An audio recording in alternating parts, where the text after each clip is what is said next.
Suriya, very good evening and welcome to Thai PBS World. Tonight, we keep you updated on COVID-19 in Thailand and around the world. I am Natha Gomonwadin, live from Thai PBS studio in Bangkok, and Khun Thepchayong is now joining me online from home. Suriya, Khun Thepchay. Sawasdee and good evening, Khun Natha and everybody. So we start the new week with some good news, huh? Yes, with single digit of ever in the since 27th of January, Khun Thepchay, the new case of infection today is reported to be 9. So it's the lowest ever since 27th of January.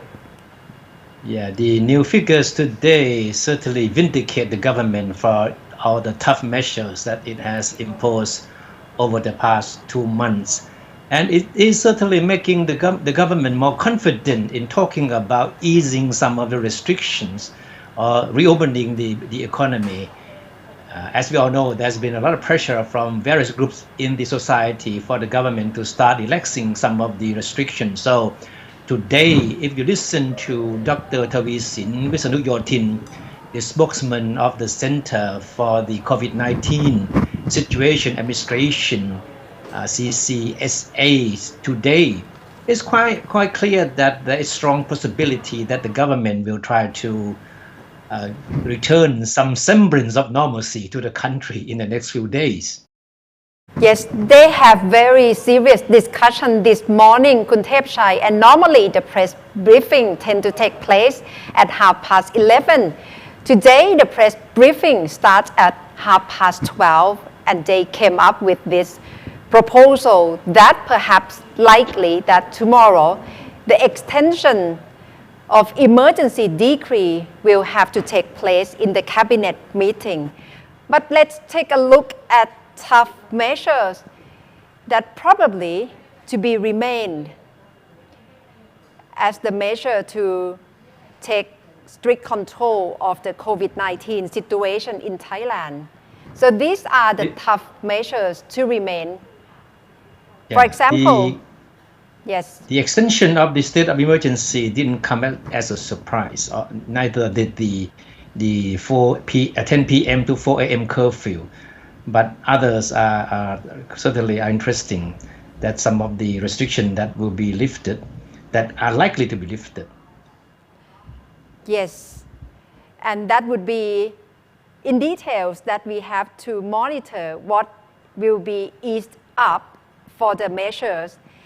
But probably strict control on foreign arrivals still have to be maintained at this point,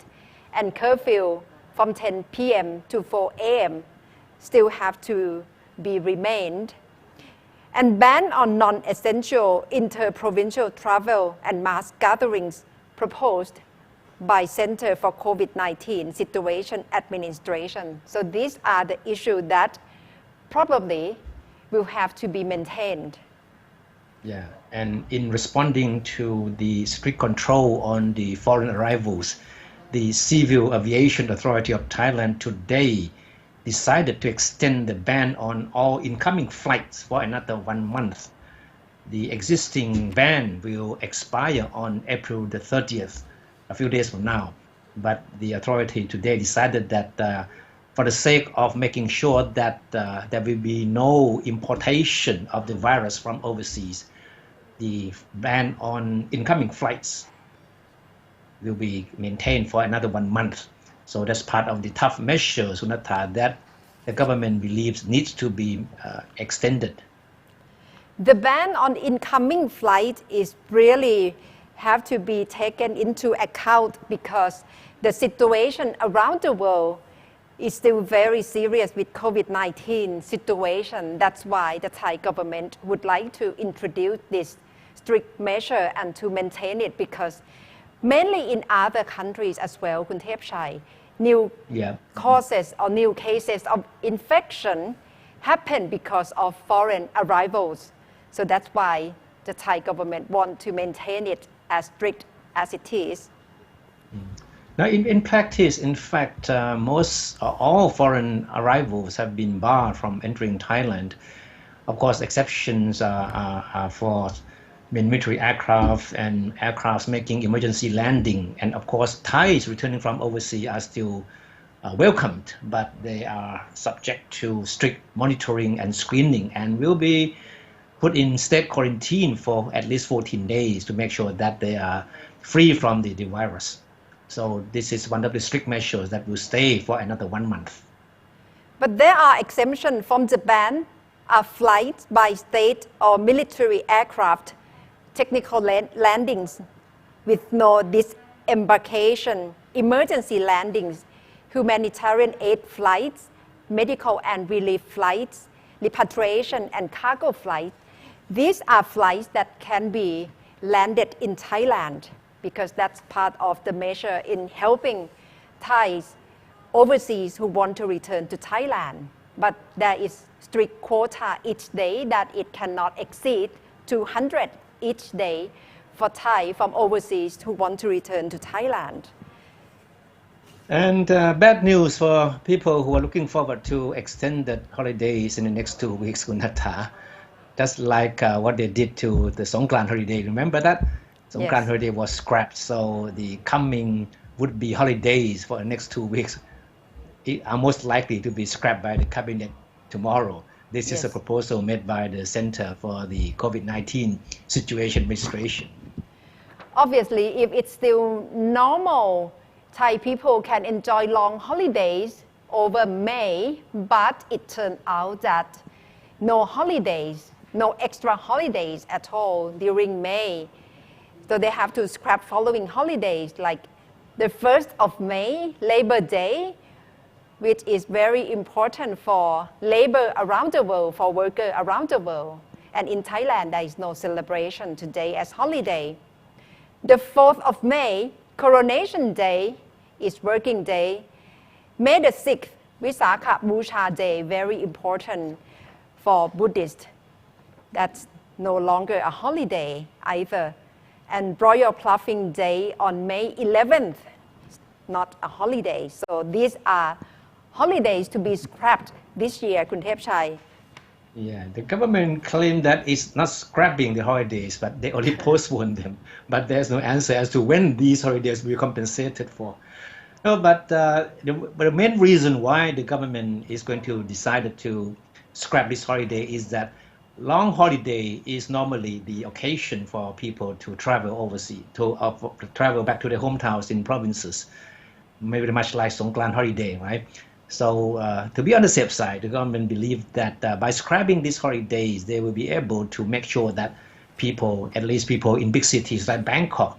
will not be engaged in a mass movement that would jeopardize all the success that the government has made so far in containing the virus. So it's going to be another quiet holidays in the next 2 weeks. Yes, very unprecedented indeed, because in the travel between provinces will have to be stopped right now, or it has to be lessened as much as we can. But tomorrow we have to monitor, or we have to follow what will happen during the cabinet meeting, Kun Thepchai, because as we know that perhaps CCSA will propose for extension of the emergency decree, but the details of easing restriction probably can happen. So let's take a look of the guidelines for easing restrictions, which will have to be decided tomorrow. For example, priority must be given to health factors. 50% work from home directive to be maintained. Priority is to be given to essential activities, and wearing face mask is strictly required. Of course, there are other factors that many people want the government to take into account in deciding how much they would relax the restrictions. But according to Dr. Thevisin, the Prime Minister Kun Prayut today made it very clear that he wants the health factor to be the primary factor to be considered. The rest are, not as essential as the health factor. So they are to be taken into consideration, yes, but not as important as the health factor. So that means that whatever relaxation that will come along will be based on whether or not they will jeopardize or will they hurt the success in the fight against the coronavirus or not. That's right. So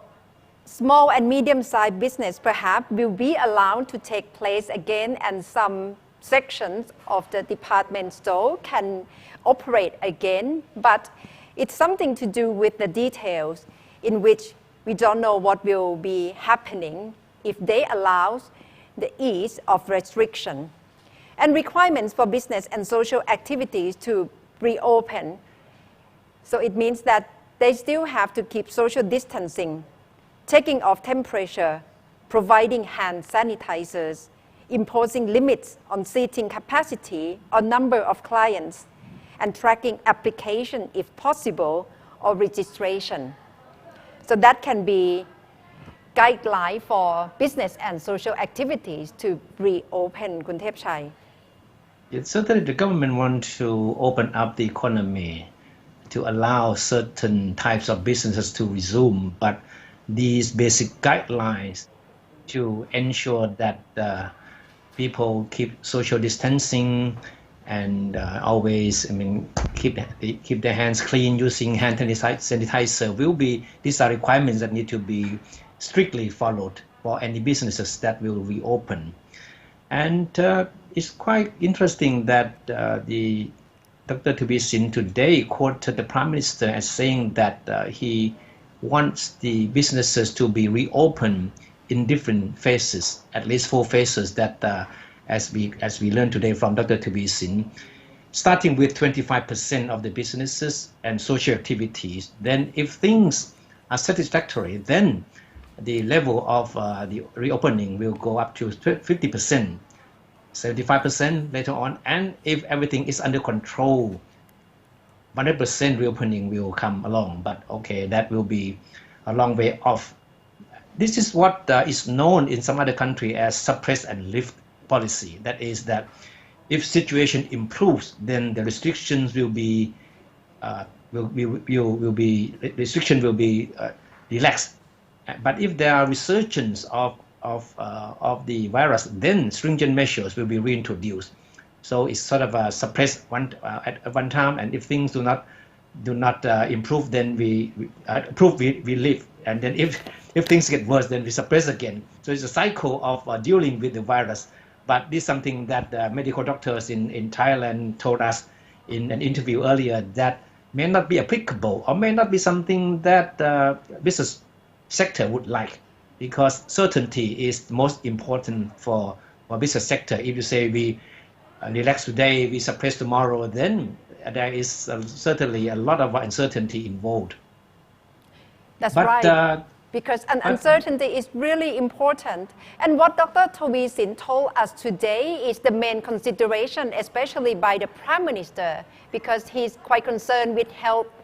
factor, and the group of business which will be allowed to reopen have to be the same for the whole country, which means, for example,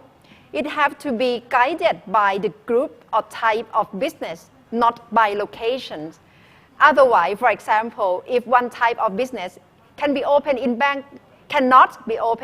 Bangkok, but allowed to be open in Suphanburi, for example, it means people may try to avoid the restriction in Bangkok and travel to other provinces to try to get those services. So it may not be function this way. That's why they have to take consideration. What are the group of business that can be reopened the same all over the country? But the bottom line of the Prime Minister, as according to Dr. Thavisin, is that there must not be a second wave of the virus. So that means there will be close monitoring of the results of the relaxation of the shutdown. And an evaluation will be made every 14 days. And Dr. Thavisin said the authorities will not hesitate to shut down business or social activities again if necessary. So that means that everything is very conditional. If things improve, then the relaxation will continue to progress. But if not, then strict measures will be reintroduced. So that is how things stand at the moment. The bottom line is because they just don't want the situation to be back again, because Thailand do not like to see second wave of pandemic, because so far it seems that the situation has been under control to a certain extent, and all of us have been working quite hard, from the public health official, the government, all the business have been trying to participate in these restriction measures. So if we have to face the second wave, it means everything during the first wave is gone without any fruit. That's right. That's right. That's right. That's why Dr. Thavisin kept on repeating that we must not be complacent no matter what happens, because we cannot say we are back to normal until there is a vaccine to prevent the virus, or when we can develop a cure to it, which is something that is still very far off. Yes, perhaps 1 year, 1.5 years. So that's why we have to try to rearrange our life and accept next new normal situation, Kun Thepchai. But probably over all of this, we can learn from Singapore as well, because the situation last week in Singapore is quite serious in terms of new infection. Having new case of infection about 1,000 for 5 days in a row, and it just have begun to decline during the weekend. And today, the new case of infection in Singapore is about 799. But overall, the case in Singapore have already surpassed 14,000 cases. And the main cause of second wave of infection is from foreign workers. Yes, Kun Thepchai. Yes, Singapore has the smallest population in the region, but now it has the region's highest number of coronavirus cases after China and India. That's very interesting.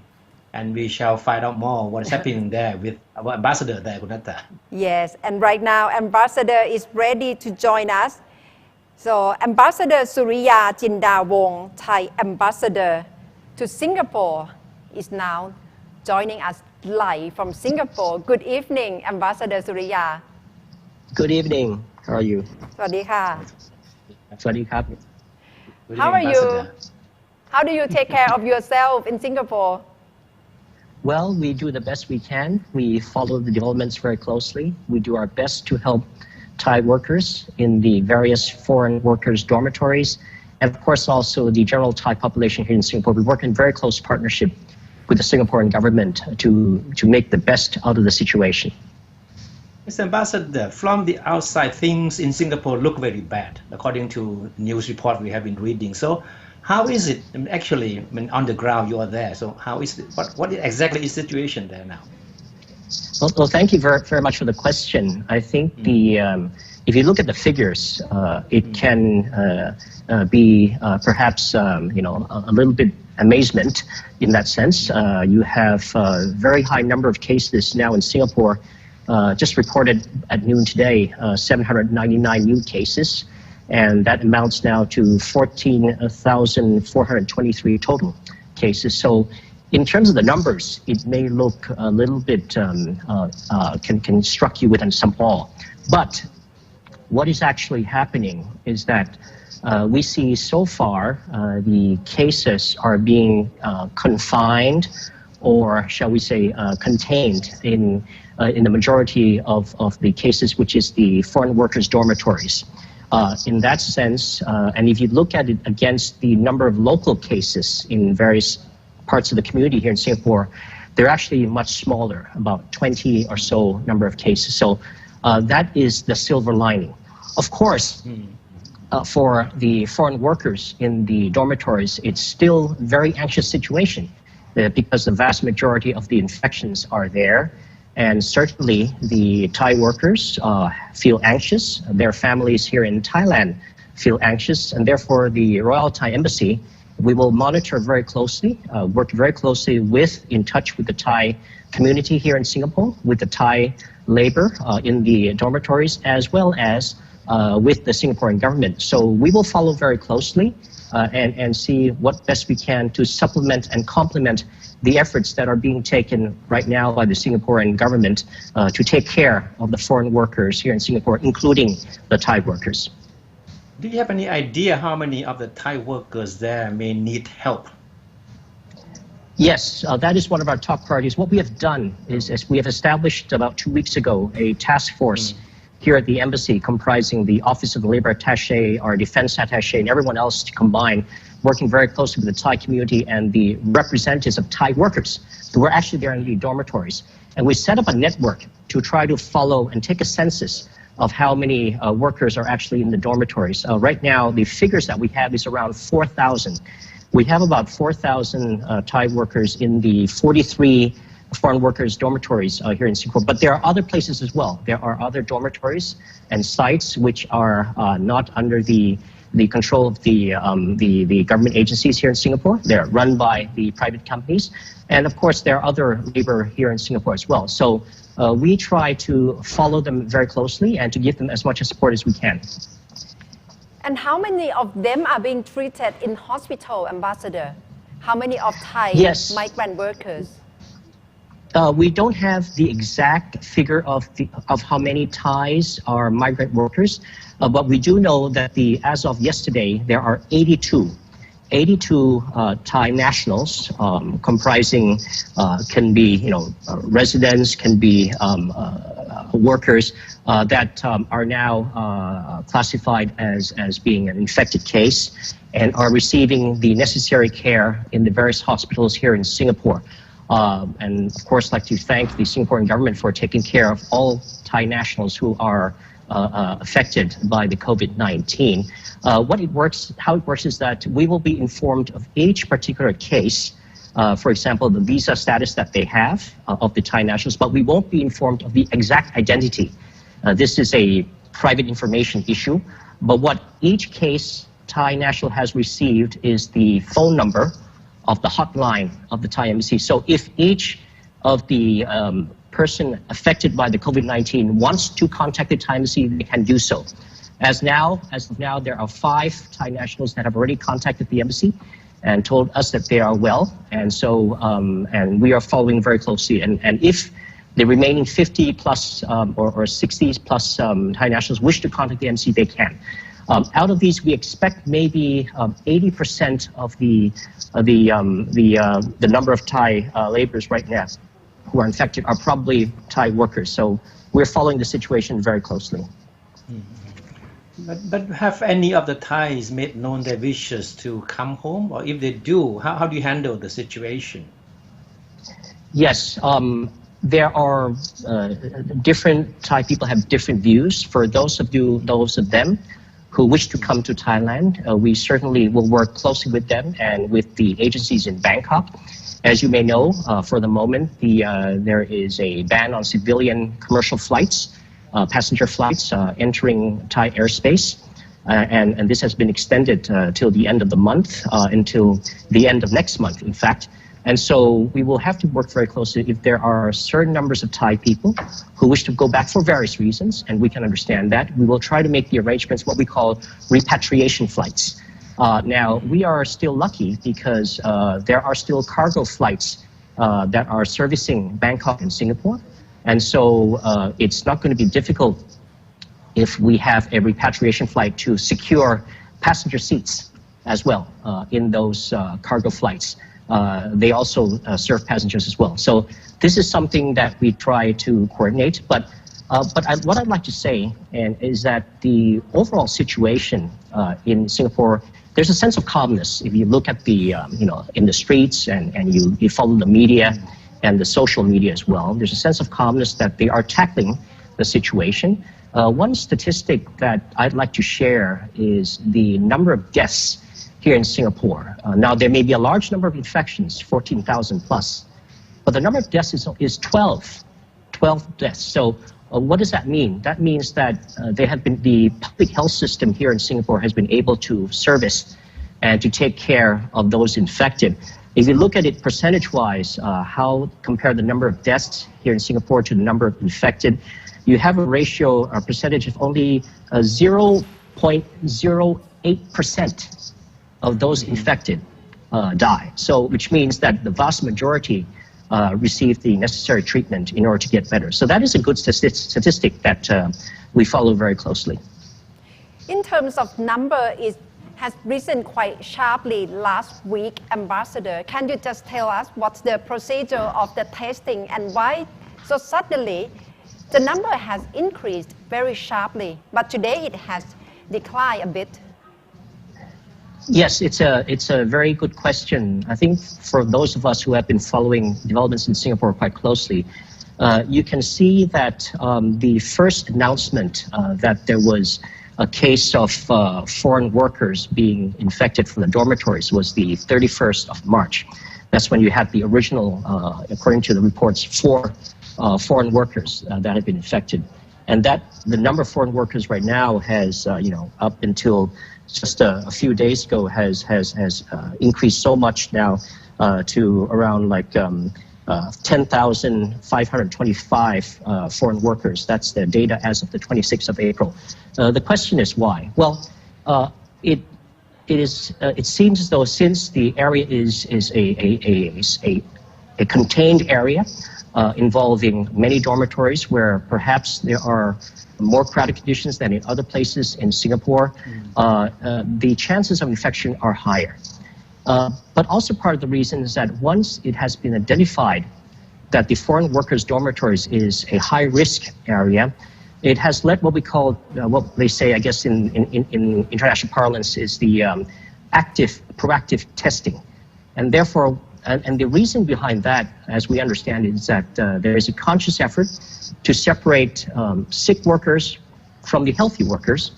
because don't forget that foreign workers here in Singapore make up in total about 1.4 million foreign workers here in Singapore. That makes up about 40% of the labor force here in Singapore. So if you're going to separate the sick from the healthy and therefore protect the healthy and allow them to be able to pursue the various, work in the various industries in order to keep the economy going, testing would be required. So that is one of the reasons why the numbers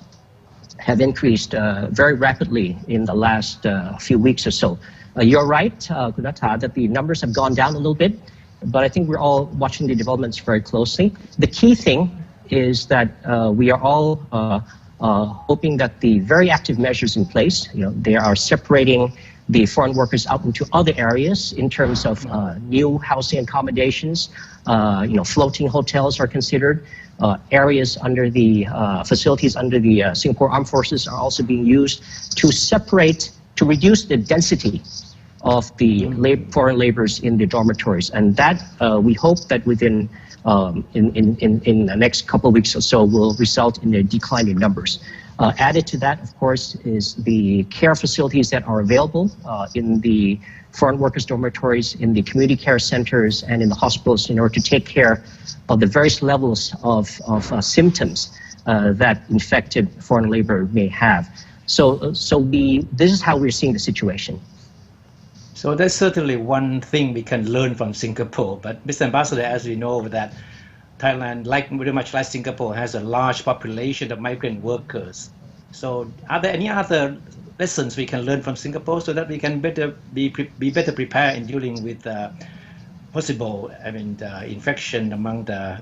these workers in Thailand? Yes, I think the sharing of best practices and learning from one another's experiences is one of the strengths that we have within the region, especially with the very close network of the ASEAN health sectoral bodies, agencies that meet all the time. And therefore, these lessons learned are being looked into very carefully. Of course, there are varying experiences and differences. In Singapore, perhaps the migrant workers, the foreign workers, are contained in selected areas that we can identify, whether it's the foreign workers' dormitories or dormitories run by private companies. We think in Thailand, perhaps the foreign workers will be more dispersed in various provinces or in the community, so the experiences may be a little different. But I think what is important is that the situation here indicates that you have to be watchful all the time as to where the outbreaks may occur. if in the analysis that my team has looked into in March, for example, we saw that in March, the priority here in Singapore was to look at the imported cases. They were being very careful about that, and they have resolved that. The imported cases is basically zero now. We had two happening yesterday, but it has been zero for a number of weeks. The second issue is, of course, the economy, how the Singapore government can ensure that the economy will continue, will recover, and the social safety nets that had to be given to both Singaporean workers and foreign workers, for example. And the third priority, I think in around early to mid-March, was the vulnerable groups, the elderly, how that could be taken care of. At that time, in our analysis, we didn't see, or at least we didn't think that there was indication from the Singapore side that there was a problem in the foreign workers' dormitories. That came around the 31st of March, as we understand it. And then, as you can see, after that, the first cases were identified. You see a whole series of measures being put in place, including the announcement of the circuit breakers on the 3rd of April, effective on the 7th of April, and increasing measures to help contain and to address the situation in the foreign workers' dormitories. So that's how we see the situation. I see. So quick response was key to dealing with the situation then. Well, I think the key from at least the embassy's perspective, if the thrust of the spiking cases are in the foreign workers' dormitories, what is therefore important is to take care of them the best we can. And here we appreciate very much the policy statements that have been coming up from the Prime Minister of Singapore and other cabinet ministers that will, essentially the message is that the foreign workers, including Thai workers, will be taken care of. And we see that in the medical care that's being provided. 3 meals a day are being provided to all foreign workers in the dormitories. And in fact, what we've been trying to do, the MC, is to supplement those efforts by providing what we call care packages with Thai food or dry food, whether it's glutinous rice or khao niao, as we all know, and others. We've been about the last 2 weeks have been trying to rush these into the dormitories, of course, in coordination with the Ministry of Manpower, because there are important access and health issues that we have to coordinate very closely. But for example, what can be done, so the physical care is being given. It is important to give the psychological support. And one way, for example, this is one of the suggestions we've made, is can we have some of the food that is being given to the foreign workers, can we have on some days perhaps Thai food that will be helpful for the Thai workers community in the foreign workers dormitories. So the key is to contain what's happening in the foreign workers dormitories, to bring the cases down through active testing first, separate the sick from the healthy, protect the healthy, and then make sure that the sick are taken care of. And here we are take heart from the fact that the number of deaths is very low, 12 deaths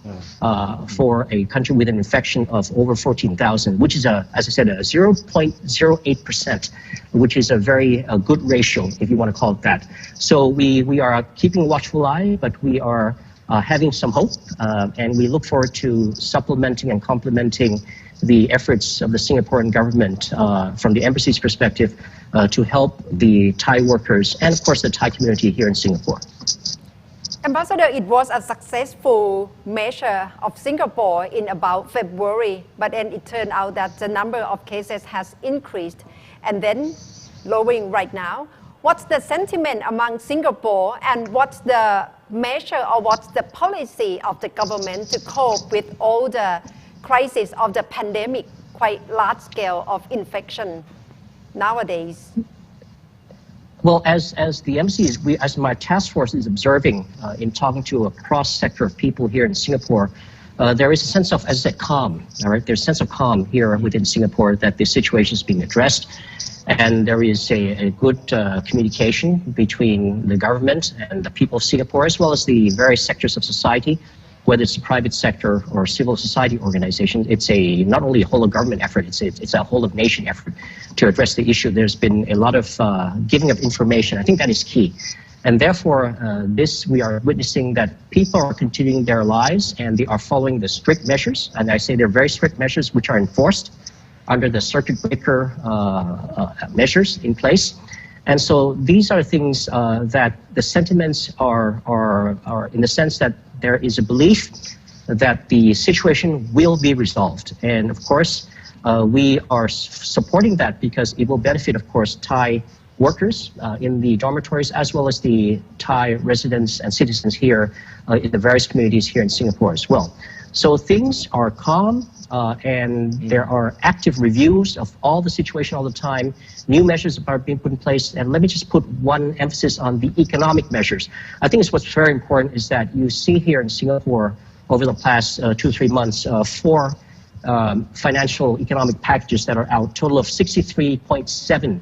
billion Singapore dollars in Thai baht. That's 1.5 trillion Thai baht. What is important is that these measures are designed to help provide social safety nets, as well as to support SMEs, as well as to the larger companies. And the foreign workers benefit from this. How? Because of the various measures, there are guarantees in place for foreign workers to receive their wages. So this is at least one less concern that since they have been asked to isolate themselves up until the 4th of May, at least they will get their wages because the measures are in place for the various companies or the government to pay the wages of the foreign workers. So these are the things that I think that are being done right now in order to contain the situation in the foreign workers' dormitories, to bring the numbers down, and eventually to address it. Mr. Ambassador, how is life for you and your ASEAN colleagues under lockdown, which will last another 4 weeks? Yes, well, we are, the Royal Embassy is open at least all work days, both the diplomat section and the consular section. We have to be open. Why? Because there are calls for assistance from the Thai community. We have to prepare care packages to the to the Thai workers. This is in working very closely with the Thai community here in Singapore, and I appreciate and commend the great work that they've done. And so we are open all the time. I think a number of ASEAN embassies are already fully working only online, and that is they're all working from home. But we make the best of the situation. We keep a positive attitude. We keep in touch with our Thai community friends here in Singapore, including those in the labor dormitories, and we always look for the what we call the rainbow that is not too far away, that we will resolve the situation and everything will go back to normalcy. But in the meantime, we are on standby 24 hours a day to assist the Thai community here in Singapore, and especially the Thai workers right now. All right. Wish you all the best. All right. Thank you very much, Mr. Ambassador Suriya Chindawongse, for joining us. Thank you, and stay safe. Thank you very much. สวัสดีค่ะ สวัสดีครับ So that's lots of lessons to be learned from Singapore, คุณเทพชัย It's quite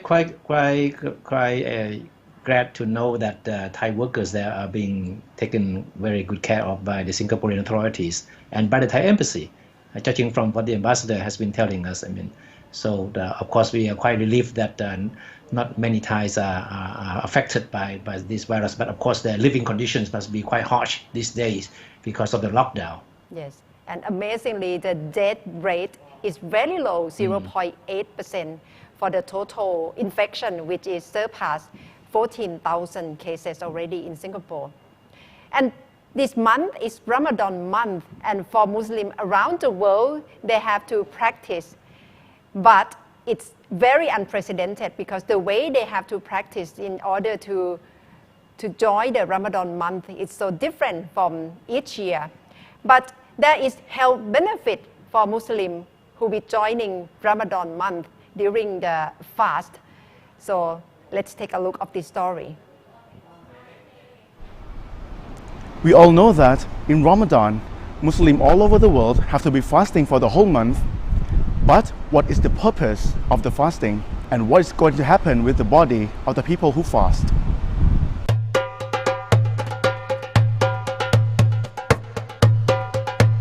In Ramadan, the God ordained us to fast, and then we do. He wants to teach us the way of life for mankind to pass through on your life, how you can manage your life perfectly. During fasting, we have to fast our mouth, no eating, no drinking, and also no speak bad thing. This is very important one. We fast our eye. We don't see anything that is not allowed to us. We don't hear anything that is not good. Every action that we have done in Ramadan must be good. And after you do it, it will give you benefit to your life. When we fast, our body will adjust themselves. Normally we eat, and the body know that we have plenty of food. So they try to accumulate some food in your body in the form of fat. Fat here and fat here and fat and everywhere fat. And also in your blood vessel there are many fats inside. This is what they accumulate. Because they think that you may be hungry, have starvation in some day. So this one will be ready for you. First hour of fasting, first, second, third hour, you must use your glucose in the bloodstream. When the glucose in bloodstream finish, you must use what we call glycogen. This is the first storage in the liver. When you use glycogen already, which is around 12 hours, you have no energy left. The body will adjust. They try to find in your body something that you don't use it anymore, like some weak cell, some defect cell, about the cholesterol, about the fat, lipid in your blood vessel, in your body, change it into energy so you can survive. By this one, they clean your body. After 12 hours is the time for our body to clean itself. We call autophagy. So after fasting 1 month already, your body will be a new one. It gives you healthy body. It gives you good manner, good deeds. This is very important for your life and for your community.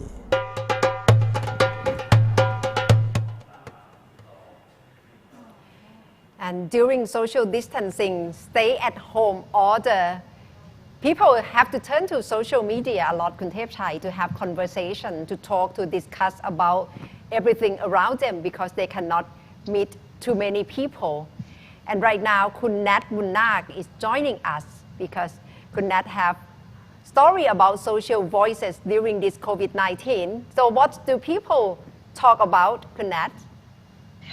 So let's have a little guess first. So far, how many times had COVID-19 been mentioned or being discussed on social media so far? Can you guess how many times? Million? I think you guessed it. It has been discussed for 1.3 million times for the past 3 months, January to end of March. So there's a research by Backyard that has done research on the social voice. Social voice refers to the online discussions. So based on the line graph here, you can see that at the very beginning, the social voice on COVID-19 is not so high when the outbreak started in Wuhan, but it starts to increase later. And we have to say thank you to the news of Matthew Dean, the Thai celebrity who has been infected by COVID-19 in mid-March. So you can see that after the news of Matthew Dean being tested positive, the graph here has spiked really high around mid-March. And you can see that there's a lot of online discussions during that time. And the graph went even higher when there's a social media phenomenon on prayers against COVID-19, or in Thai we say สวดมนต์ไล่โควิด.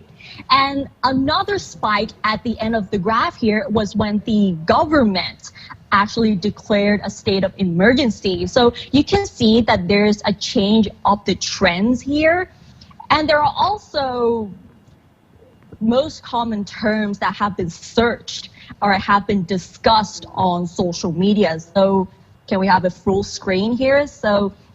the 5 terms that are most discussed online are related to the government. So whether it's the government's response, the government's reactions, the measures,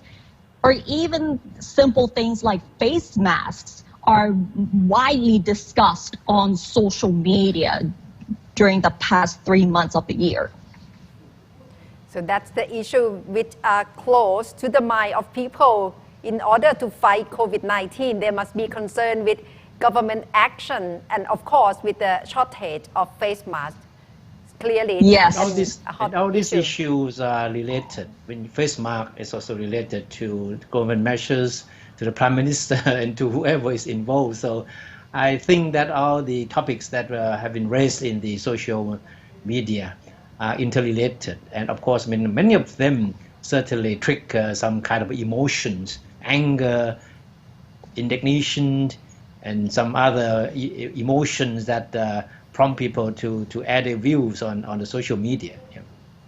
There are lots of emotions going on, whether it's the social discussions or even the questions that have been posed online. So the most asked topics related to COVID-19 are more or less the same with the discussions here. So the top questions are related to the measures, whether it's the social security or even the cash payouts. We've been discussing about the 5,000 baht cash payout and who's eligible or not eligible, or even basic things like essential items like face masks, gel sanitizers, and all these things. And another topic that has been raised is the insurance, whether it's the health insurance or the insurance to protect ourselves from COVID-19. So that's very important issue for people, especially when they are concerned with the economic impact and their health. And what about other discussion like about health or about fake news? Okay, the fake news part is my favorite part of the report here, because remember how a couple of weeks ago we've been discussing how bananas can kill COVID-19 or cocaine can kill COVID-19? In Thailand, we have Fa Thalai Jon. And up to this point, I still don't know what Fa Thalai Jon is. I thought it was like a Thai movie back like over 10 years ago, but I later found out it's like a type of herb. Am I correct? Yes, yes. Yes, herbal medicine. Okay, a type of herb here. So Fa Thalai Jon as well as Thai herbs are the most common terms that are associated to fake news. So there have been fake news or even fake ads coming up to deceive the people online, saying things like, oh, Fa Thalai Jon can kill COVID-19, or certain types of herbs can kill COVID-19 as well, because in some ways, Thai people have long associated Thai herbs with curing certain diseases. So some people may believe that some of the Thai herbs can kill COVID-19 as well. And other things also include like sanitary pads, salt water, and drinking warm water, which is more or less the same with what other countries have been associating with COVID-19. Must be quite confusing for many people, of course, because with COVID-19, it's still like quite new disease in the world, and people must have like wishful thinking that this and that can help kill the infection. But with Fa Thalai Jon, perhaps it's still under more research, whether it can really help treat the symptom. So we have to like keep our eyes on whether it can really help in the near future.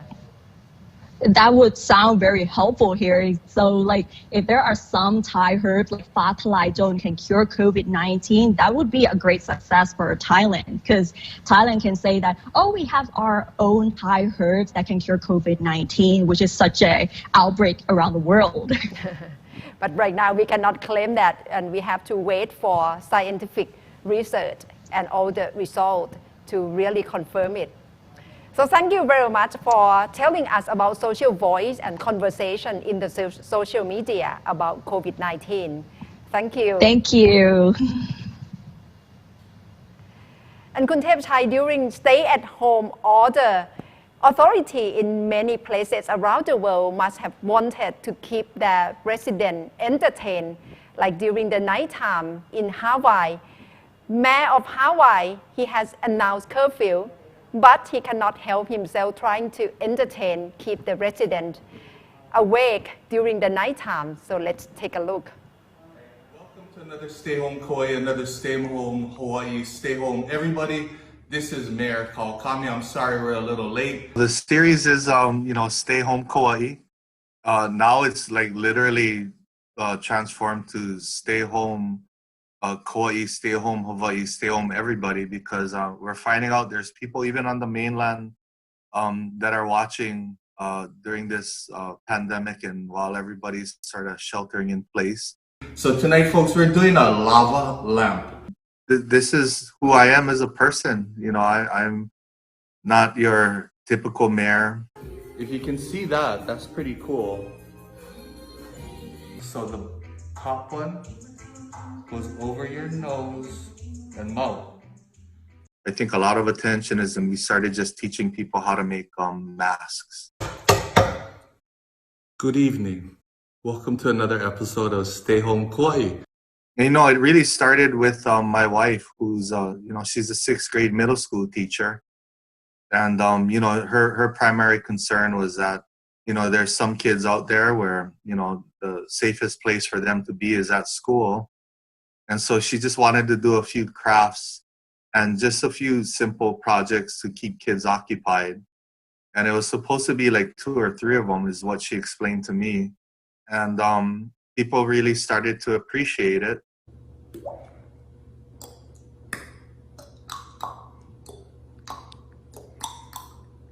We're doing mouth sounds tonight, folks. Nah, just kidding. I get to be who I am. I get to still be a mayor and hold the line and be stern and conduct business. But I get to release all of that and be my true self. And it makes my heart smile that people accept me for who I am. And I think that's the message I'm getting out to people, is that feel comfortable in your own skin. Don't try to fit anybody's mold. And follow your own arrow.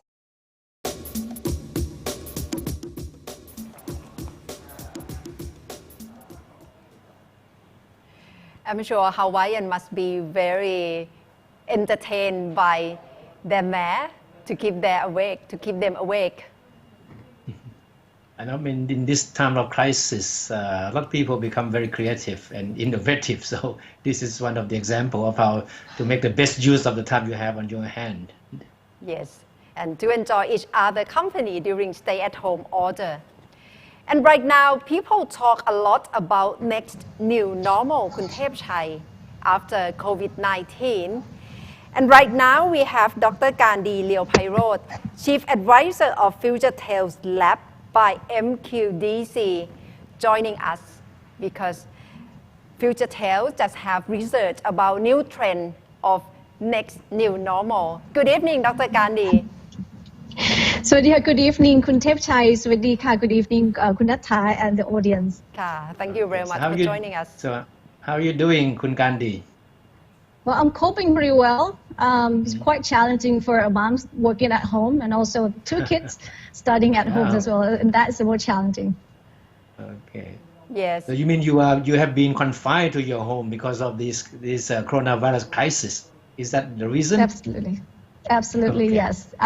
We took a very early precaution since mid-March. We work a lot with our partner overseas, so we take that precaution seriously, and we've been quarantined ourselves since then. Also, I have our family members came back from the United States, and we have to be right here. Yes, and for FutureTales to be predicting new trend must be really job of FutureTales to predict what will be coming up next after COVID-19. Is that very unprecedented to you? I will have to say, yeah, it's totally unexpected. We've been doing the future foresight for quite some time. We as a developer, it's our job to look into the futures at least 30 years ahead, 2 generations ahead, in order to build the right project and make sure the city we build actually answer the need for the future. But now come down to pandemics here. I have to say that a lot of our studies in the past will have to be revised and reviewed, and also a lot of technology developments that we expect to happen in the next 5 years, 10 years, has been accelerated. It's actually happening now. Now you have come up with 10 trends that you describe as the next normal, but of course you don't have time for you to describe all the 10 trends, right? But can you summarize some of the important trends that you call the next normal that you think we emerge from the post COVID crisis? If I going to collapse down those 10 trends, I see 3 groups working together. Is one, we're going to see the social structures will be very different from now. The beliefs of the privacy, the beliefs of the safety and health would come first. And we see, we could predict to see the way that we could work together, not just, within the country, but also in the regions to make sure the well-being of the citizens. We also see the culture that will move towards a touchless society. So that's what we worry about. We see into the future that would impact the culture, the way we interact in the societies much more in the future, where we can't really be close together, we can't hug and shake hands, and so other culture will emerge. So that's one thing. Second is how we prioritize between space and convenience. We can see that in the past, even today, a lot of people will try to crunch into the cities, will try to take advantage of being close to the workplace. But now we have work from home. A lot of people experience that. Some of those companies have the staff work from home for 100%. So we see that we don't really need to crunch in and get up at 5 o'clock in the morning, every day. We can still work as the same productivity as before. So we see that the concept, the formulations of the buildings of the society would shift. Something that far away from the cities, but somehow can achieve the same needs will be very likely. And the next one, the third one, is globalizations and how that impact the supply chains. I taught supply chain before, and we talked about this as globalizations. We produce here, we assemble there, and we're going to export to the other place. The sensitivities, of the transportations with the health issues here would teach us something that we need to redesign and can't be really entirely depend on the global supply chain of that much. So I will see the supply chain will be shorter, regional supply chain, as well as in the micro sense and micro levels, we see the logistics system cover up over the globe. Therefore, we're going to see the trend that the logistics system will cover the last mile logistic, and the next hour delivery will be the key. And the third and the last one, the fourth one, is how we're going to work together with our neighbor, especially in Southeast Asia, and ASEAN countries. We've been talking a lot about the free flow of service and goods. We don't talk much about the free flow of data. But now COVID is much like a regional haze problem, where it's a cross-border. One country cannot just act alone. We need collective actions all together. So I'm long to see that the Southeast Asian region will work together and will fight COVID together. And that means how we share the data across the border. We talk about the free flow of data coming in. Is the future beyond expectation of anyone, Ajahn Karndee? And what do you think Thailand can extend from the existing capital that we have, like human capital, social capital, or the resources that Thailand can have? What can we do more in order to cope with the next normal? The good things that Thailand is really having stem around the agriculture industries, even though that we need to bump up in terms of technology as fast as possible. But that could be the strong point in this type of crisis and pandemic. In Thailand right now, I know that it's really hard, it's very difficult in terms of economy for a lot of people around here. But in order to help those people, in order to the government to lay its hands on it, I think I would like to see more a long-term impact. Now is a crisis that never before in our generation could see. Disruptions happening at the same times. So we see that it is very possible that once after this crisis, a lot of job that we used to do is not going to be there anymore. The technology disruptions come faster than we ever thought. And then this time around is the best time to reskill a lot of jobs positions. And that I would like to support not just the company at large, but also the government policy that would like to inject and change and take this, take advantage of this crisis as well and move our country to the next leap. It sounds easy, but it has to be done somewhere. Now let's talk I about say it's easy, but it's not easy, Okay. but it just have to start somewhere. Okay, so let's talk about the working from home trend you just mentioned. So you don't think this new work habit, which is born out of necessity, is not just temporary thing, but it's going to be something long lasting and something that will change permanently, right? The work from home has been the trend for so long. It's actually confined with the rule and regulations and partly from the generations in our organizations. A lot of that we have the technology or the coverage of Wi-Fi internet is out there. People would prefer to work from home. So I see this is the trends that yes, well, it's not going to be like this. 100%, but I can see the trends that we're going to have more like a flexible hours and you can come to the office voluntary basis as long as the work productivity can stand at the same way that the company expected. So we see more like a compromising in this and also the support in different way to work from homes. Because you see, it's not just productivities that we have, but also, in the pollutions at large in the cities is much less. So it's something that we need to rethinking. And I'm sure a lot of, the private sectors are actually looking at this. I myself, working as a board, the board of the EDDA, where we also just launched the new law that you can work online and can, you can cast the vote online, and that's become legal and accepted. And when we look at the whole region, Dr. Karndee, what do you think Thailand can take this opportunity to utilize or to take more benefit from supply chain in the whole region of Southeast Asia? By the location, I think we have the strong point and very positive there. But now it's not just about manufacturing factors that we have, hold on for so long. It's all clear that right now our healthcare system has been appreciated by a lot of countries, especially in those, huge countries like United States and Germany. That's something that we can leverage our strength. Supply chain, on the other hand, I think that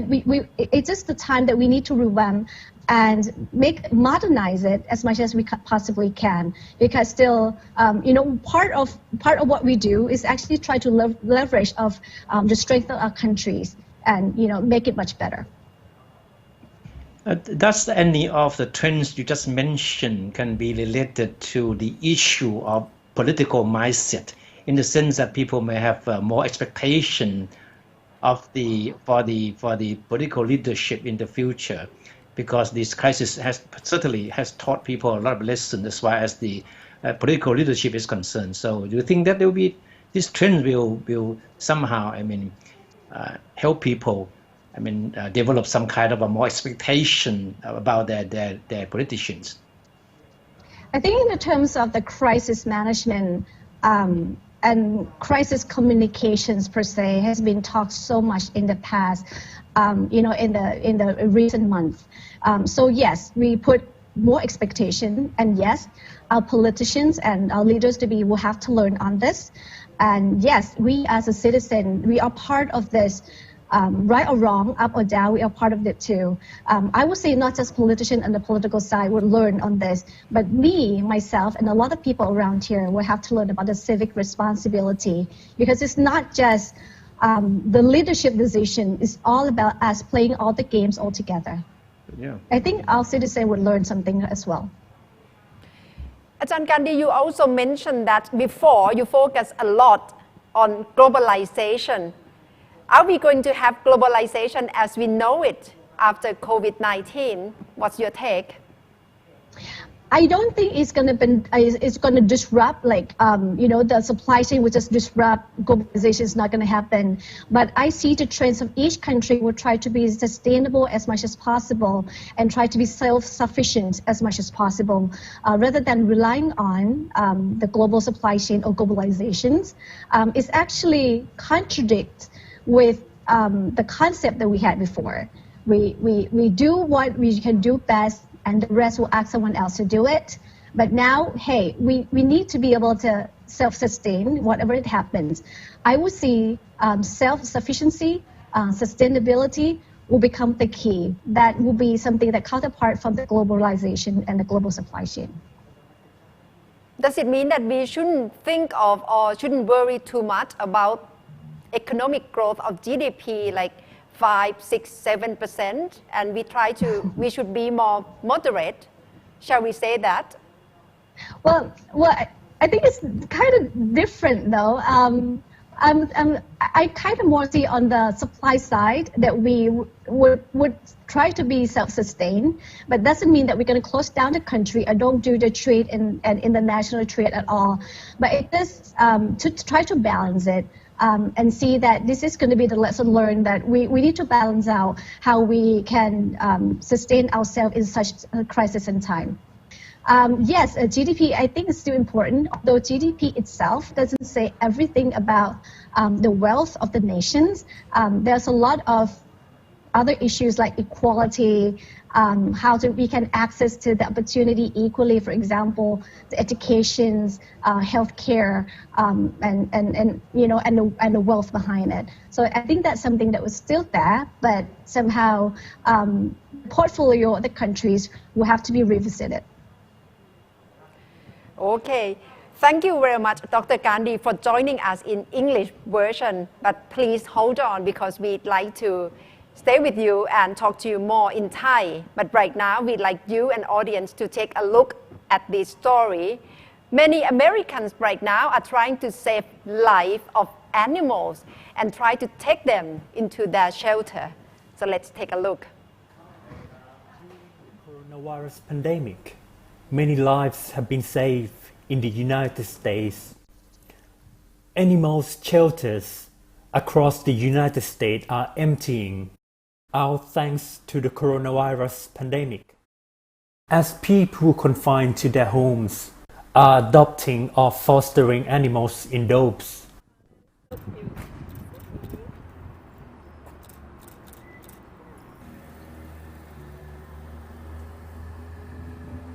From Wisconsin to North Carolina and Virginia to Colorado are reporting that the number of people fostering animals has skyrocketed. Actually very, very heartwarming to see how many people have come to help. People are adopting dogs, people are fostering dogs, literally more than I've ever seen in the 25 years I've been in animal rescue. I think adopting a dog during this time is an equal win for both the dog, because the dog that was abandoned gets a home, but it's even more so for the human that does need a reason to get up and does need a connection in this world and does need something to alleviate isolation and stress. Kitty Block, President and CEO of the Humane Society of the United States, which partners with some 400 shelters nationwide, said, "Every shelter is reporting the same thing. It's amazing to see how many lives have been saved. Many shelters, of which were forced to close because of stay-at-home orders, launch adopting appeals, and the response has been overwhelming. Dogs, cats, rabbits, guinea pigs, and even hens have found homes." as people all over the country look for pets to help them cope with confinement.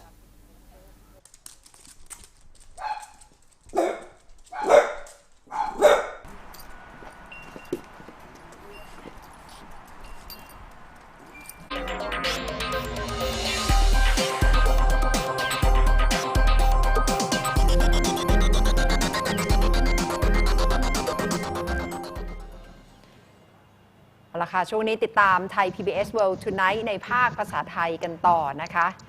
กับคุณเทพชัยและดร.การดีเลียวไพโรจน์หัวหน้าคณะที่ปรึกษา FutureTales Lab แห่ง MQDC อยู่กับเรานะคะสวัสดีค่ะอาจารย์การดีค่ะสวัสดีค่ะสวัสดีครับสวัสดีครับ FutureTales Lab นี่คือเป็นองค์กรที่มองไปข้างหน้าใช่ไหมคุณการดีนะครับตอนนี้รู้สึกว่าไอ้โคโรนาไวรัสเที่ยวนี้ยิ่งทำให้ต้องมองไปข้างหน้ามากขึ้นด้วยใช่ไหมครับตอนนี้มองไปข้างหน้าตอนนี้แล้วต้องมาแก้ไขวิจัยที่เคยมีอยู่เดิมเพราะว่าสิ่งนี้ถือเป็นสัญญาณเป็นเทรนด์อันใหม่ที่นับว่าเปลี่ยนหลายๆอย่างที่เราคาดการไว้ในอดีตเยอะค่ะ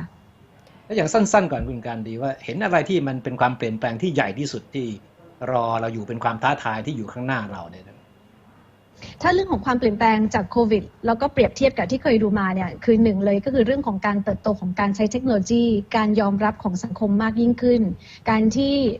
เริ่มที่จะใช้ประโยชน์ตรงนี้เนี่ยได้เร็ว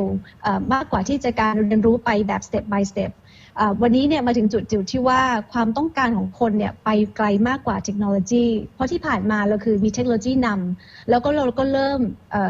ความต้องการใหม่ๆขึ้นมาเรื่อยเพราะฉะนั้นตรงนี้นะคะที่จะเป็นจุดเปลี่ยนที่สำคัญถือว่าเป็นการพลิกอนาคตของ FutureTales ที่เคยทำไว้เลยไหมคะที่เคยวาดอนาคตไว้แบบหนึ่งตอนนี้ต้องพลิกทฤษฎีหมดเลยไหมคะค่ะหลายอย่างคือมันทำให้เกิดขึ้นเร็วขึ้นนะคะสิ่งหนึ่งที่เรากำลังเฝ้าติดตามในเรื่องของพฤติกรรมของคนพฤติกรรมของมนุษย์ที่จะอยู่ร่วมกันในสังคมซึ่งสุดท้ายแล้วเนี่ยเวลาเรามองวิเคราะห์ในภาพรวมก็มี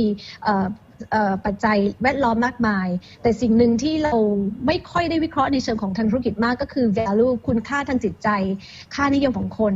ซึ่งตรงนี้ค่ะที่จะเป็นจุดเปลี่ยนในหลายๆอย่างในเชิงของ strategy ที่จะเกิดขึ้นในอนาคตค่ะแต่ว่าอะไรในสายตาคุณการดีที่มองว่ามันเป็นจุดที่ทำให้เราต้องมาทบทวนทุกอย่างใหม่หมดเลยนะจากวิกฤตครั้งนี้มันมีตรงไหนของมันครับที่มันทำให้มีความรู้สึกว่ามันโลกเราจะไม่เหมือนเดิมอีกแล้วเนี่ยจริงๆประเทศไทยของเราโดยเฉพาะในสังคมไทยที่เราตื่นตัวกันมากนะเนี่ยค่ะไม่ใช่แค่เรื่องโควิดอย่างเดียวเราทำการวิเคราะห์มาสถานการณ์ 3-4 อย่างต้นปีตั้งแต่ต้นปีของเราคือ1แน่นอนโควิดอันนี้เราเริ่มเห็นมาตั้งแต่ปลายปีที่แล้วประเด็นที่2คือสิ่งที่เราอยู่กันมาเรื่อยๆแล้วไม่อยากให้คุ้นชินเลยค่ะคุณเทพชัยคะณฐาคะก็คือในเรื่องของฝุ่นหรือ PM 2.5 เพราะเราเห็นแพทเทิร์นที่มัน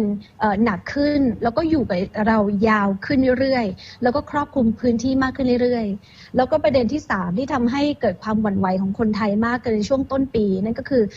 การกราดยิงในที่สาธารณะทีนี้ต้องเล่ากันว่าก่อนที่จะมาถึงในแง่ของการมองว่าเทรนด์คืออะไรเนี่ยเราไม่ได้มองแค่โควิดเป็นมิติเดียวเรามองวิธีการของการเปลี่ยนแปลงของเชิงสังคมของเทคโนโลยีของทางด้านเศรษฐกิจนะคะไปรวมถึงว่าไอ้ตัว3ตัวเนี้ยมันเป็นอัตราเร่งที่ทำให้เกิดการเปลี่ยนแปลงที่เราไม่เคยนึกฝันมาก่อนก็เลยออกมาเป็นในแง่ของรูปแบบของการมองสังคมที่หนึ่งในข้อดีคือว่ามีการจะทำงานร่วมกันมากขึ้น cross sector หรือกระบวนการของวิถีของข้ามชาติเนี่ยจะมีการทำงานร่วมกันมากขึ้นประหนึ่งว่าเราจะมีกฎหมายใหม่ที่มันเป็นข้ามชาติที่ใช้ทั่วกันทั่วโลกเนี่ยเพิ่มขึ้นจากที่เราเคยมีในเรื่องของกฎหมายทางด้านการบินวันนี้เราอาจจะเป็นเรื่องของกฎหมายในแง่ของความปลอดภัยแล้วก็สุขภาพเพราะเราปฏิเสธไม่ได้ว่านาทีนี้เนี่ยมันคือเป็น cross border issue จริงๆนั่นคือสิ่งที่เราจะเห็นได้ชัดนะคะถัดมาก็คือในเรื่องของการที่เราเคยให้ความสำคัญบางอย่างเช่น personal data and privacyแต่วันนี้เนี่ยเราเมื่อก่อนเราให้ personal data กับ privacy ก็สำหรับใครที่ให้ของฟรีเราใช่ไหมคะเราเล่น Facebook ฟรีเล่น Twitter ฟรีแล้วก็ให้ข้อมูลไปบางส่วนเป็นของแลกเปลี่ยนแต่วันนี้เนี่ยการให้ เป็นของแลกเปลี่ยนแต่วันนี้มันหนักกว่านั้นคือว่าเรายอมที่จะให้โลเคชันเรายอมที่จะให้ในเรื่องของข้อมูลสุขภาพของเราบางส่วนเพื่อที่จะแลกกับความปลอดภัยของสิ่งที่เราอยู่ณตอนนี้แล้วก็แลกกับความปลอดภัยของชุมชนรอบข้างของเราด้วยสิ่งนี้คือสิ่งที่เราจะเห็นได้ชัดแล้วมันจะเกิดเร็วเพราะว่าเราเคยมองว่าการที่คนจะยอมแลกเปลี่ยนในเรื่องของ privacy data โดยเฉพาะอย่างยิ่งนะคะ health data เนี่ยมันน่าจะใช้เวลานานชื่อแค่อะไรวันเกิดอยู่โลเคชันไหนอันนี้มันคือเป็นเรื่องเบสิกที่เราเริ่มคุ้นชินแต่อะไรที่มันลง deepening ลึกลงไปเนี่ยมันน่าจะใช้เวลานานมันน่าจะต้องใช้กฎหมายเข้ามาช่วยแต่วันนี้บอกมันเป็นความเปลี่ยนแปลงมันเป็นความเปลี่ยนแปลงที่มันมีคนบางกลุ่มที่ได้ประโยชน์มากกว่าคนบางกลุ่มหรือเปล่าฟังดูแล้วมันมีมันฟังดูว่ามันจะมีคนบางกลุ่มละที่ได้ประโยชน์อย่างมากเลยจากความเปลี่ยนแปลงที่คุณการดีพูดถึงเนี่ยจากสถานการณ์นี้ค่ะใช่ค่ะคือก็ว่าจะได้ประโยชน์เนี่ยมันขึ้นอยู่ว่าเขาจะมองในเรื่องของโอกาสอย่างไรแต่อย่างน้อยสิ่งหนึ่งที่ควรจะต้องเป็นกราวร่วมกันคือถ้าอย่างในเรื่องของ privacy เนี่ยเราเอาข้อมูลไปได้แต่เราไม่ควรจะสามารถที่จะ pinpoint ไปได้ว่าสร้าง prediction ว่าคนคนนี้จะมี behavior หรือว่าอยู่พฤติกรรมอย่างไรคือมันควรจะต้องมีจุดต่างจะตอบคำถามคุณเทพชัยใช่ค่ะถ้ามันใช้ต้องใช้ว่า misuse นะคะหรือใช้ที่ไม่เหมาะสมเนี่ยมันก็จะทำให้เกิดข้อกังวลกับสังคมได้มากเหมือนกันมองดูแล้วโอกาสที่จะเกิดขึ้นอย่างกรณีการให้ข้อมูลเกี่ยวกับสุขภาพนะคะที่อาจารย์การดีบอกว่าก่อนหน้านี้อาจจะเกิดได้ยากแต่ว่าตรงนี้อาจจะเป็นจุดเปลี่ยน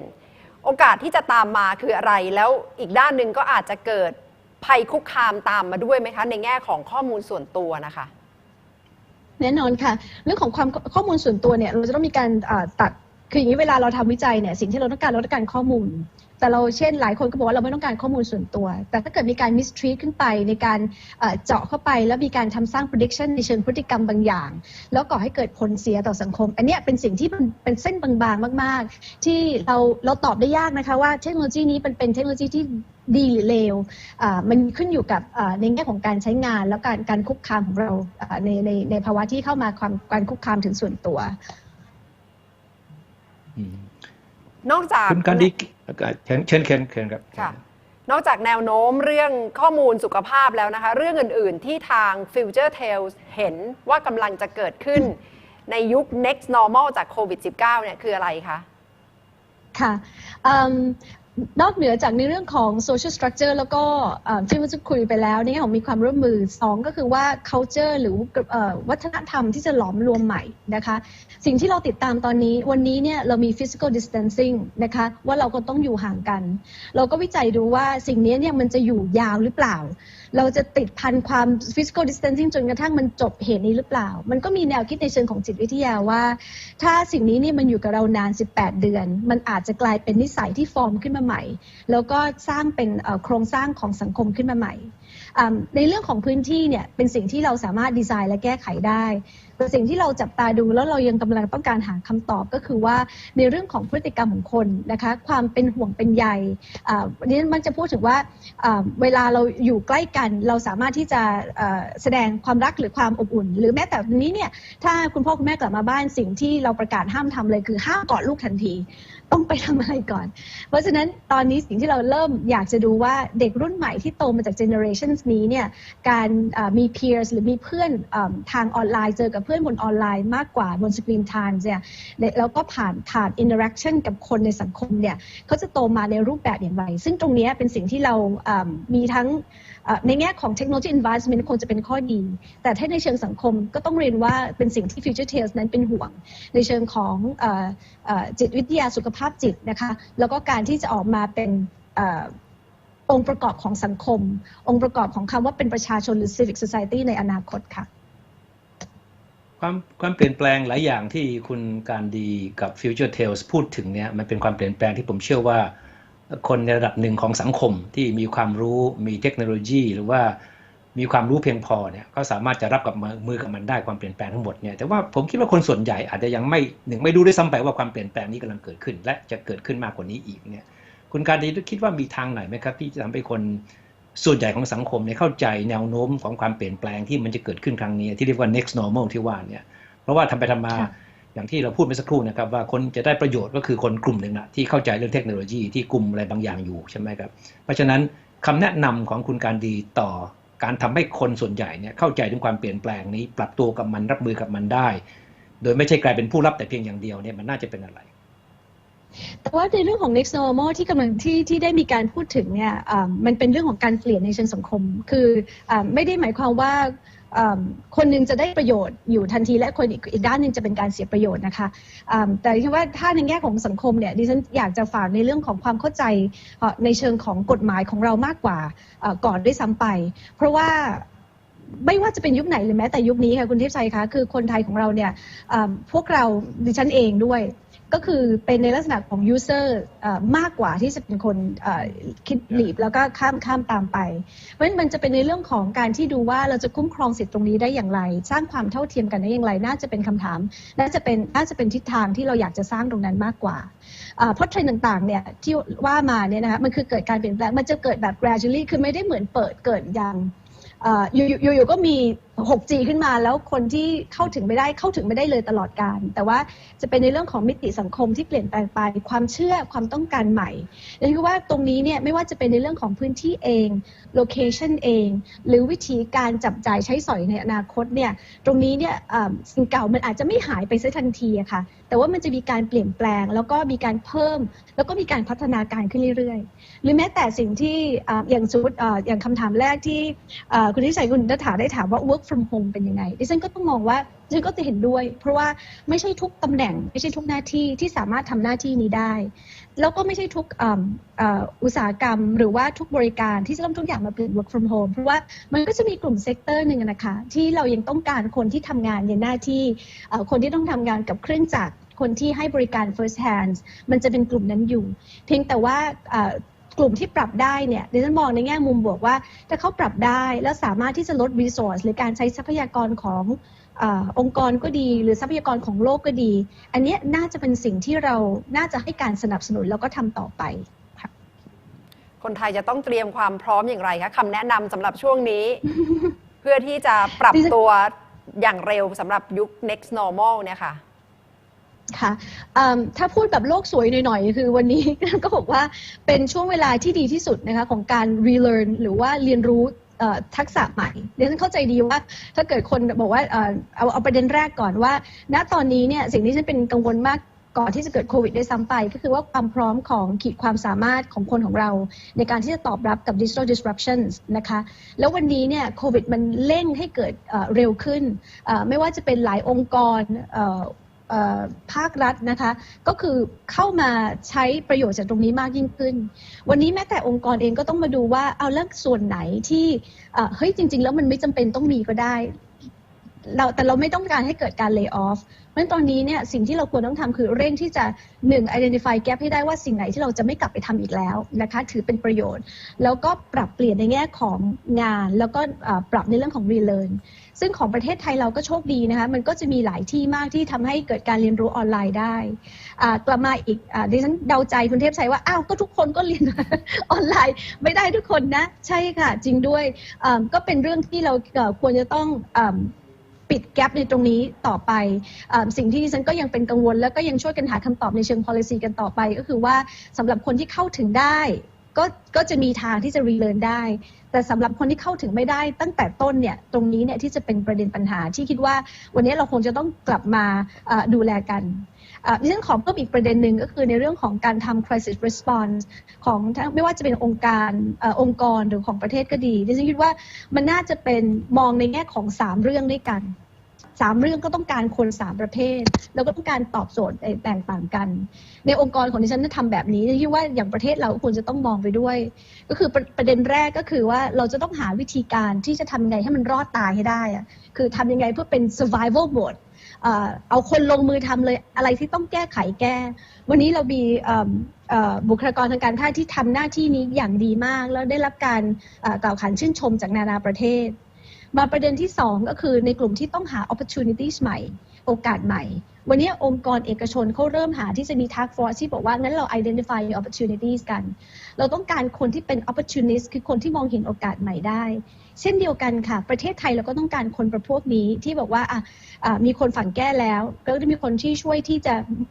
มองโอกาสใหม่ให้กับประเทศอะไรที่ใช้ไม่ได้ตัดออก นะคะอะไรที่ต้องพยายามปรับปรุงก็ต้องรีบปรับปรุงขึ้นมาส่วนคนประเภทที่3ก็คือว่ามองอนาคตไม่ใช่เพียงแค่หลังโควิดเพียง18เดือนข้างหน้าแต่คือ new normal ที่เล่าเมื่อสักครู่ว่าเราต้องการ strategist เราต้องการ visionary ที่มองเห็นถึงข้อการแข่งขันใหม่หรือว่าระบุในแง่ของมิติการแข่งขันใหม่ซึ่งตรงนี้ค่ะเราก็โชคดีว่าเราได้มีโอกาสทำงานคุยร่วมกันกับสำนักงานนวัตกรรมแห่งชาติเราก็กำลังจะทำตรงนี้อยู่ว่านั้นเรามาช่วยกันเป็น visionary ว่าเอาล่ะเรามีคนแก้ปัญหาที่เก่งมากเรามี opportunist ในเรื่องของโครงสร้างธุรกิจแต่ว่าเราคงต้องมีอีกกลุ่มหนึ่งที่ช่วยในแง่ของ pave out ว่าแล้วอนาคตของประเทศไทยที่บอก new normal จริงๆแล้วมันจะ new normal กันใหม่ทั้งโลกเนี่ยมันควรจะเป็นอะไรคือ core competency ของเราค่ะผมคิดว่านี่ทั้งหมดนี่มันเป็นโอกาสใหม่ให้กับประเทศไทยด้วยซ้ำไปนะคุณการดีมันอยู่ที่ว่าคนที่มีบทบาทมีหน้าที่ในการกำหนดทิศทางกำหนดนโยบายของประเทศเนี่ยเขาเข้าใจคำว่า new normal หรือ next normal นี่แค่ไหนแล้วก็ปรับแนวคิดเพื่อที่จะเป็นส่วนหนึ่งของการผลักดันให้มันเป็นความเปลี่ยนแปลงตามทิศทางที่มันควรจะเป็นดิฉันอยากได้อะไรจากรัฐบาลทราบไหมคะคุณเทพชัยคะดิฉันอยากได้ว่าพอตอนนี้แจก 5,000 เสร็จแล้วเนี่ยขออีกเรื่องหนึ่งขอคูปองแจกรีสกิลกันทั่วไทยเอาทุกอายุเลยนะคะเอาแบบอย่าบอกแค่ว่าคนตกงานหรืออะไรไม่จริงแล้วเพราะว่าวันนี้ดิฉันคิดว่า even CEO รัฐมนตรีบางท่านนายกเองก็ต้องการการรีสกิลด้วยเหมือนกันถูกต้องเลยเห็นด้วยเลยครับนี่น่าจะมาคุยต่อกันได้อีกยาวเลยนะคะเรื่องของแนวโน้มการปรับทักษะเพื่อรับมือกับโลกยุคหลังโควิด -19 ค่ะวันนี้เสียดายว่าหมดเวลาของรายการนะคะขอบคุณอาจารย์การดีมากค่ะที่เข้ามาชี้ทิศทางแนวโน้มที่คาดว่าจะเกิดขึ้นจากนี้ไปนะคะแล้วก็เป็นแนวทางที่ทุกคนก็จะต้องปรับตัวรวมถึงเรื่องทางมิติกฎหมายด้วยนะคะเพื่อกระจายโอกาสให้เท่าเทียมกันค่ะวันนี้ขอบคุณมากค่ะขอบพระคุณค่ะสวัสดีค่ะสวัสดีครับค่ะแล้วเราจะลาคุณผู้ชมไปเลยนะคะลากันไปด้วยคลิปขอบคุณบุคลากรทางการแพทย์จากหนูน้อยคนนี้ค่ะคุณเทพชัยเป็นอีกคลิปที่เรานำเสนอนะคะเด็กๆก็รู้สึกขอบคุณบุคลากรทางการแพทย์ค่ะสำหรับวันนี้คือทั้งหมดของไทย PBS World Tonight ค่ะสวัสดีค่ะสวัสดีครับ Nurses, medical staff who work hard for us, you are dedicated to protecting us from COVID-19. I know you are tired and so exhausted. I will keep staying home in the return, I promise.